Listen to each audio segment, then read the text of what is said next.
افریقہ کے جنگل میں ایک ٹونی چڑیا اپنے بیٹے کوکو اور پتی ٹونا کے ساتھ رہتی تھی۔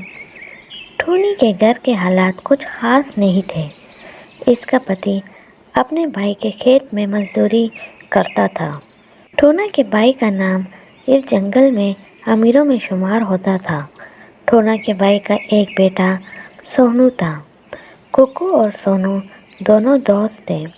ایک دن ٹونی اپنے پتی سے کہتی ہے، دیکھیں جی، آپ کی تنخواہ سے گھر کا خرچ پورا نہیں ہوتا، مجھے بھابھی کے گھر کام کرنے دیں، اپنے ہی تو ہیں۔ اس پر ٹونا کہتا ہے، ٹونی، تمہیں بھابھی کے مزاج کا پتہ ہے، خواہ مخواہ کوئی بات ہو جائے گی اور پھر رہی صحیح بات بھی بگڑ جائے گی۔ جی، آپ ویسے ہی اتنا سوچ رہے ہیں۔ ٹونی کے ضد کے آگے ٹونا مان جاتا ہے۔ اگلے دن ٹونی اپنی جیٹھانی کے گھر جاتی ہے۔ آؤ ٹونی، کیسے آنا ہوا؟ کچھ پیسے چاہیے تھے کیا؟ ویسے تو تم آتی نہیں ہو۔ نہیں بھابھی، پیسے نہیں چاہیے، وہ ایک بات کرنی تھی۔ اگر آپ کو کام والی کی ضرورت ہو تو میں آپ کے گھر کا کام کر لیا کروں گی۔ ہاں، کام والی کی تو مجھے تلاش تھی، تم کل سے کام پر آ جانا، پر ٹونی چیزوں کا دھیان رکھنا۔ ٹونی خوش ہو جاتی ہے اور گھر چلی جاتی ہے۔ اگلے دن سے ہی ٹونی اپنے بیٹے کوکو کو لے کر کام پر چلی جاتی ہے۔ ٹونی، تم کام کرو گی یا کوکو پہ دھیان دو گی؟ بھابھی، یہ سونو کے ساتھ کھیلنے آیا ہے۔ اس کے بعد ٹونی کچن میں کھانا بناتی ہے اور گھر کی صفائی کرتی ہے۔ کوکو سونو کے ساتھ اس کے کمرے میں کھیلتا ہے کہ اتنے میں گوری کبھی آ جاتی ہے۔ اے کوکو، چل اب بہت ہو گیا، ایسا کمرہ اور کھلونے تم نے کبھی خواب میں بھی نہیں دیکھے ہوں گے، سونو کو پڑھنے دے۔ کوکو روتا ہوا ماں کے پاس جاتا ہے۔ ماں، چاچی نے مجھے بہت ڈانٹا۔ کوئی بات نہیں بیٹا، وہ بڑی ہے، وہ تمہیں ڈانٹ سکتی ہے۔ ایک دن ٹونی اپنی جیٹھانی کے ہاں کام کر رہی تھی کہ کوکو کے ہاتھ سے پیالہ گر کر ٹوٹ جاتا ہے۔ آواز سن کر گوری کبھی وہاں آتی ہے اور کوکو کو ڈانٹنے لگتی ہے۔ بدتمیز، ماں باپ نے تمیز نہیں سکھائی۔ ٹونی بھی وہاں آ گئی اور پوچھنے لگی، کیا ہوا بھابھی؟ کیا ہوا کہ بچی، تم غریب لوگ اچھائی کے قابل نہیں ہو، اتنا مہنگا پیالہ توڑ دیا تمہارے بیٹے نے، تمیز نام کی تو چیز ہی نہیں ہے اس میں۔ بھابھی، بچہ ہے، آپ میری تنخواہ سے کاٹ دینا، میں اسے کل سے نہیں لاؤں گی۔ لانا بھی مت، ورنہ ایسی سزا دوں گی کہ یاد رکھے گا۔ ٹونی اداس ہو کر گھر چلی جاتی ہے۔ شام کو ٹونی کا پتی گھر آتا ہے تو ٹونی روتے ہوئے ساری بات بتاتی ہے۔ کوکو ساری بات سن رہا ہوتا ہے اور قریب آ کر اپنے بابا کو کہتا ہے، بابا، مجھے پڑھنا ہے، کب تک ہم غلامی کریں گے؟ میں آپ دونوں کو ان کی غلامی کرتے ہوئے نہیں دیکھ سکتا۔ ٹونا کوکو کو اسکول میں داخل کروا دیتا ہے اور دونوں ماتا پتا محنت کر کے پیسے کوکو کی پڑھائی پر لگاتے ہیں۔ کوکو تعلیم مکمل کر کے شہر پڑھنے چلا جاتا ہے اور واپس ڈاکٹر بن کر آتا ہے۔ وہ جنگل میں ایک پیارا سا بنگلہ خریدتا ہے۔ ایک دن سونو کی طبیعت خراب ہوتی ہے تو اس کی ماں بہت پریشان ہوتی ہے۔ وہ باہر مدد کے لیے جاتی ہے تو اسے ایک چڑیا ملتی ہے جو پوچھتی ہے، کیا ہوا گوری؟ میرے بیٹے کی طبیعت بہت خراب ہے، پاس میں کوئی ہسپتال بھی نہیں ہے، میں ابھی ڈاکٹر کو بلا کر لاتی ہوں۔ اپنے جنگل میں ایک بہت بڑا ڈاکٹر آیا ہے۔ اور یوں چڑیا ڈاکٹر کو بلانے چلی جاتی ہے۔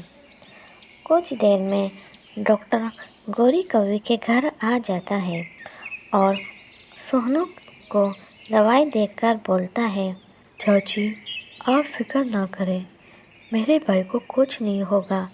یہ سن کر گوری کبھی حیران ہو جاتی ہے۔ کوکو، یہ تم ہو؟ تم ڈاکٹر بن گئے؟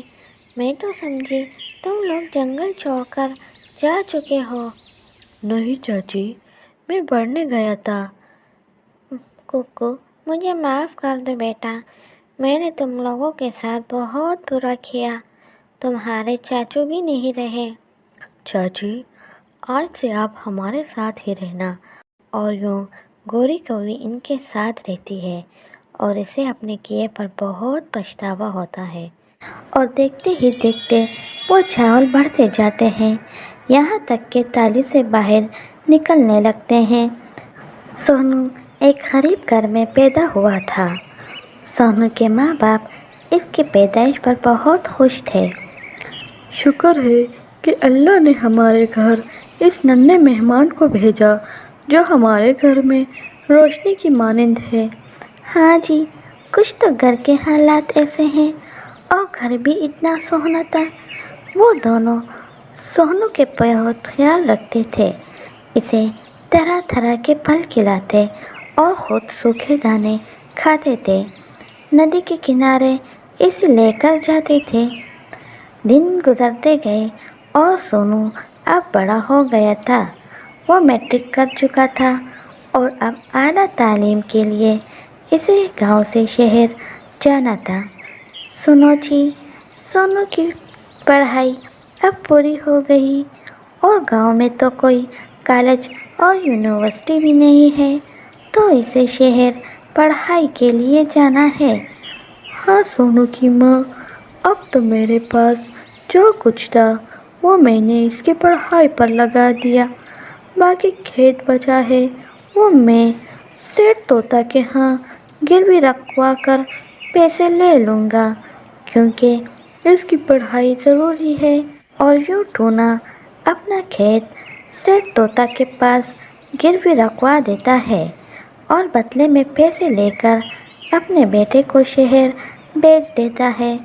وقت گزرتا ہے اور سونو پڑھائی پوری کر کے اعلیٰ افسر بن جاتا ہے۔ ایک دن سونو اپنے ماں باپ کو فون کرتا ہے۔